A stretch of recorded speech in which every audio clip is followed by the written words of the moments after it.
سورۃ الحاقہ کے بعد سورۃ المعارج کا آغاز ہونے جا رہا ہے اور یہ مکی صورت ہے۔ اس صورت کے اندر 44 آیتیں ہیں اور 2 رکوع ہیں۔ سب سے پہلی آیت میں ایک کافر کے سوال کا جواب دیا جا رہا ہے۔ ایک کافر نے اسلام کا مذاق اڑاتے ہوئے کہا تھا کہ اگر یہ قرآن اور اسلام سچ ہے، برحق ہے، تو ہم پر آسمان سے پتھر برسائیے یا کوئی دردناک عذاب ہم پر لائیے۔ نبی پاک صلی اللہ علیہ وسلم سے یہ سوال ایک کافر نے کیا تھا، اگر اسلام اور قرآن حق ہے، برحق ہے، سچ ہے، تو آسمان سے پتھر برسائیے، ہم مان لیں گے۔ کوئی آسمان سے پتھر آ جائے یا پھر ہمارے اوپر کوئی دردناک عذاب آ جائے، پھر ہم مان لیں گے کہ یہ قرآن سچ ہے اور حق ہے، کلام الہی ہے۔ تو اللہ تبارک و تعالیٰ فرماتے ہیں سأل سائل بعذاب واقع، ایک مانگنے والے نے وہ عذاب مانگا جو کافروں پر آنے والا ہے، للکافرین لیس لہ دافع، اور کوئی نہیں ہے کافروں میں سے کہ اس عذاب کو روک سکے۔ کافر نے عذاب مانگ لیا لیکن کافروں میں طاقت نہیں ہے کہ اگر وہ عذاب آ جائے تو اس عذاب کو روک لے۔ اللہ فرماتے ہیں ایک مانگنے والے نے وہ عذاب مانگا ہے، اے نبی صلی اللہ علیہ وسلم آپ سے وہ عذاب مانگا ہے، لیکن کافروں کے اندر دم نہیں ہے کہ اس عذاب کو سہ سکے اگر آ جائے۔ تو یہ اللہ کے پاس ہے عذاب، جس وقت اللہ تبارک و تعالیٰ چاہے گا عذاب نازل فرمائے گا، اللہ نہیں چاہے تو عذاب ہی نہ آ جائے۔ تو عذاب مانگنا یہ وہ بات نہیں ہے کہ اگر اس سے کوئی اسلام کے جو ہے حق و ناحق ہونے کا کوئی سوال پیدا نہیں ہوتا کہ اسلام اگر عذاب نہیں آ رہا تو اسلام ناحق ہے، یہ دین ناحق ہے، اگر عذاب آ جائے گا تو دین پر حق ہو گیا۔ تو اللہ تبارک و تعالیٰ فرماتے ہیں کہ یہ اللہ کے ہاں ہے، اللہ کے پاس ہے، عذاب کا نازل کرنا یا نہ کرنا وہ اللہ کے پاس ہے، جس وقت اللہ چاہے گا۔ من اللہ ذی المعارج، وہ اللہ کی طرف سے آئے گا، من اللہ وہ اللہ کی طرف سے آئے گا، ذی المعارج جو چڑھنے کے تمام راستوں کا مالک ہے۔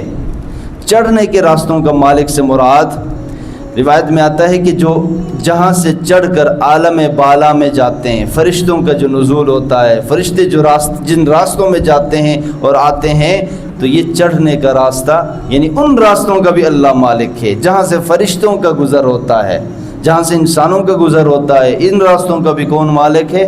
اللہ ہی مالک۔ تعرج الملائکۃ والروح الیہ فی یوم کان مقدارہ 50,000 سنہ، فرشتے اور روح القدس کی طرف سے ایک ایسے دن میں چڑھ کر جاتے ہیں جس دن کی مقدار 50,000 سال ہے۔ ایک دن کی مقدار فرمایا 50,000 سال۔ اور اسی طریقے سے سورۃ الانفال میں گزرا ہے اور دیگر صورتوں کے اندر بھی گزرا ہے کہ ایک دن کی مقدار 1,000 سال بھی ہے اور ایک دن کی مقدار 50,000 سال بھی فرمایا گیا۔ یہ کیوں فرمایا گیا کہ ایک دن 50,000 سال لگے گا، ایک دن 1,000 سال لگے گا۔ یہ کافروں کے اوپر قیامت کے دن جو سختیاں آئیں گی نا، جن سختیوں کا کافروں نے سامنا کرنا ہوتا ہے، اور حساب کتاب کے وقت ان کو لگے گا کہ یہ حساب کتاب جو ہو رہا ہے، جس لائن میں لگے ہوئے ہیں ہم حساب کتاب کے لیے، یہ کوئی 1-2 دن، کوئی مہینہ 2 مہینے کی بات نہیں ہے، یہ 50,000 سال ہے یا 1,000 سال ہے۔ دونوں روایتوں میں، دونوں آیتوں میں موجود ہے سورت کے اندر۔ ایک دن 1,000 سال کے برابر اور ایک دن قیامت کا دن 50,000 سال کے برابر ہوگا۔ تو یہ کافروں کو ایسا محسوس ہوگا کہ یہ 50,000 سال کے برابر دن ہے۔ تو اللہ فرماتے ہیں کہ ایک ایسے دن چڑھ کر جاتے ہیں جس کی مقدار 50,000 سال ہے، لہٰذا آگے اس آیت میں تسلی دی جا رہی ہے۔ نبی پاک صلی اللہ علیہ وسلم کو فرمایا کہ فاصبر صبرا جمیلا، اگر یہ لوگ آپ سے عجیب و غریب سوال بھی کرتے ہیں نا، عجیب و غریب سوالات کرتے ہیں کہ اگر اسلام برحق ہے، دین برحق ہے تو عذاب لائیے، پتھر برسائیے، یہ جو عجیب و غریب سوالات کرتے ہیں، اے نبی صلی اللہ علیہ وسلم آپ کے قلب اطہر کو تکلیف تو ہوتی ہے ان کے سوالات سے، آپ رنجیدہ ہوتے ہیں، آپ جو ہے آپ پریشان تو ہوتے ہیں، لیکن فاصبر صبرا جمیلا، صبر کیجئے ان کافروں کے ان سوالات عجیب و غریب سوالات کے اوپر جو آپ کو تکلیف دیتے ہیں، صبر کیجئے خوبصورتی کے ساتھ۔ جمیل کہتے ہیں جمیل، خوبصورت، ان اللہ تعالی جمیل ویحب الجمال، حدیث میں آتا ہے کہ اللہ خود بھی خوبصورت ہیں اور خوبصورتی کو پسند کرتے ہیں۔ ہر چیز میں اللہ خوبصورتی کو پسند کرتے ہیں، انسان کے اعمال کی خوبصورتی کو بھی اللہ پسند کرتے ہیں۔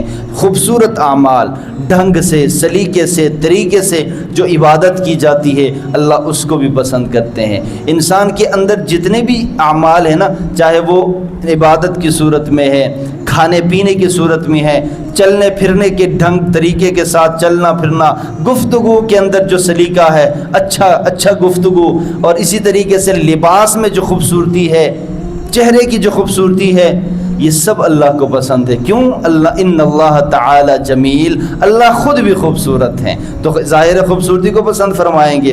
تو خوبصورت ہونا چاہیے، ہمارے اعمال بھی خوبصورت ہونے چاہیے، ہمارے لباس بھی خوبصورت ہونا چاہیے، چہرہ بھی ویسے بھی خوبصورت ہے، اس چہرے کو اور خوبصورت کرنا چاہیے۔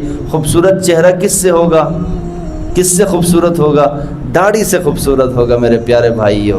اللہ کے نبی کے پیارے سنت کو اگر سجائیں گے تو اس سے چہرہ اور خوبصورت ہوگا۔ ویسے بھی اللہ نے خوبصورت چہرہ دیا ہے، تو اگر داڑھی سجائیں گے تو اور زیادہ خوبصورت ہوگا، اس خوبصورتی میں اور وہ دوبالا ہو جائے گا انشاءاللہ۔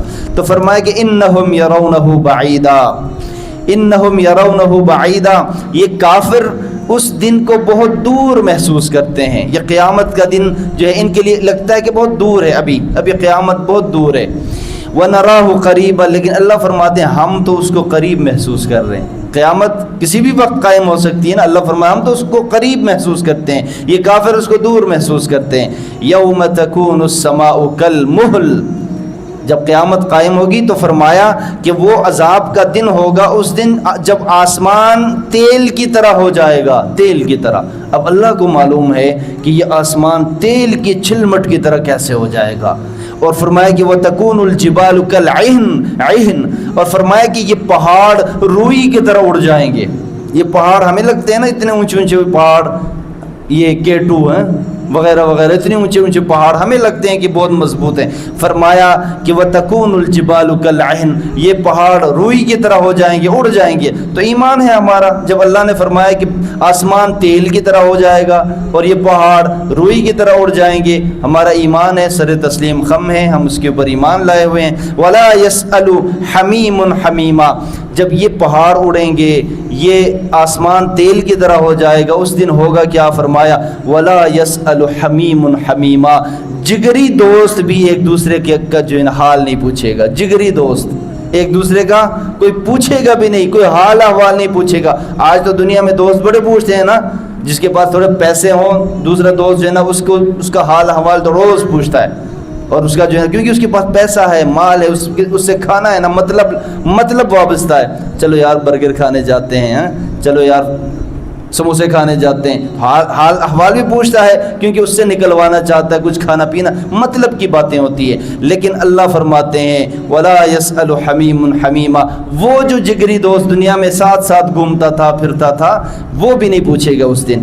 لہٰذا اس دن کے لیے ہمیں ہمارے اعمال ہمارے ساتھ ہوں گے۔ یبصرونہم، حالانکہ وہ ایک دوسرے کو دکھا بھی دیے جائیں گے، ایک دوسرے کو وہ دوست دکھا بھی دیے جائیں گے۔ اچھا یہ میرا فلاں دوست تھا، پتہ بھی چلے گا، دیکھے گا بھی اپنے دوست کو، لیکن پھر بھی پوچھے گا نہیں حال احوال ایک دوسرے کا، کیونکہ ہر ایک کی اپنی اپنی پڑی ہوئی ہوگی نا، اپنی اپنی جو ہے فکر ہوگی۔ یود المجرم، اس دن مجرم یہ چاہے گا، کوئی بھی مجرم ہو، کافر ہے یا مسلمان ہونے کے باوجود بھی بہت بڑے بڑے جرم اس نے کیا تھا، قتل کیا تھا اور بھی بڑے بڑے جو ہے نا شرک کیے تھے، تو یہ سارے جرم ہے نا، تو مجرم اس دن کیا کہے گا؟ وہ چاہے گا لو یفتدی من عذاب یومئذ ببنیہ، کہ اس دن کے عذاب سے چھوٹنے کے لیے اپنے بیٹے فدیے میں دے دے، بیٹے فدیے میں دے کر بھی مجرم کے سوچے گا، چاہے گا کہ میں اس عذاب سے بچ جاؤں، میرے جتنے بچے ہیں وہ بھی جائیں، ان کو فدیے میں دے کے جان چھڑاؤں، چاہے وصاحبتہ واخی، بیوی بھی دے دوں اور اپنا بھائی بھی دے دوں، صاحبہ بیوی، واخی بھائی، اپنی بیوی اور بھائی کو بھی دے کر اس عذاب سے میری جان چھوٹ جائے، اتنا دردناک عذاب سامنے لایا جائے گا۔ اس کا مطلب یہ وَفَصِيلَتِهِ الَّتِي تُؤْوِيهِ، اور اپنا وہ سارا کنبہ خاندان جو مجھے پناہ دیتا تھا، جس گھر میں میں رہتا تھا مجھے پناہ دیتا تھا، وہ خاندان بھی دے دوں، خاندانی افراد بھی دے دوں، مجھے بس اس عذاب سے کوئی بچائے۔ یہ مجرم یہ چاہے گا اس دن۔ اللہ فرماتے ہیں مجرم، گناہگار، کافر وہ یہی چاہے گا۔ وَمَن فِي الْأَرْضِ جَمِيعًا ثُمَّ يُنْجِي۔ اللہ اکبر۔ دیکھیں اللہ فرماتے ہیں کہ مجرم کیا چاہے گا، کہ مجرم یہ چاہے گا کہ میں اپنے بیٹوں کو بھی فدیے میں دے دوں تاکہ عذاب سے چھوٹ جاؤں، بیوی بھی، بھائی بھی، اپنا پورا کنبہ خاندان بھی دے دوں تاکہ مجھے یہ عذاب سے کوئی بچا سکے۔ حتیٰ کہ ومن فی الارض جمیعا، زمین کے سارے خزانے بھی اگر میرے پاس ہو، وہ یہ چاہے گا، سوچے گا کہ زمین کے سارے خزانے بھی میرے پاس ہوتے نا، آج وہ بھی میں دے دیتا، ثم ینجیہ، تاکہ میں اپنے آپ کو بچاؤں۔ لیکن اللہ فرمائے کلا، ہرگز نہیں، کلا ہرگز نہیں، انہا لظا، وہ ایک بھڑکتی ہوئی آگ ہوگی، وہ ایک بھڑکتی ہوئی آگ ہوگی، نزاعۃ للشوا، وہ تو کھال اتار کر رکھ دے گی، وہ ایسا عذاب ہے کہ وہ کھال اتار کر رکھ دے گی۔ تدعو من ادبر وتولا، ہر اس شخص کو بلائے گی وہ آگ جس نے پیٹھ پھر کر منہ موڑا ہوگا، جس نے پیٹھ پھر کر دنیا میں منہ موڑا ہوگا، اس کو وہ اپنی طرف بلائے گی وہ آگ۔ وَجَمَعَ فَأَوْعَا، اور ہر اس مال کے اکٹھے کرنے والے کو جو مال گن گن کر سینت کر اپنے پاس جمع کر رکھتا تھا، اس میں سے اللہ کے راستے میں خرچ نہیں کرتا تھا، یہ آگ اسے اپنے پاس بلائے گی، صرف بلائے گی نہیں بلکہ اپنے اندر اس کو ڈال دے گی یہ آگ۔ اللہ تبارک و تعالیٰ سب کی حفاظت فرمائے۔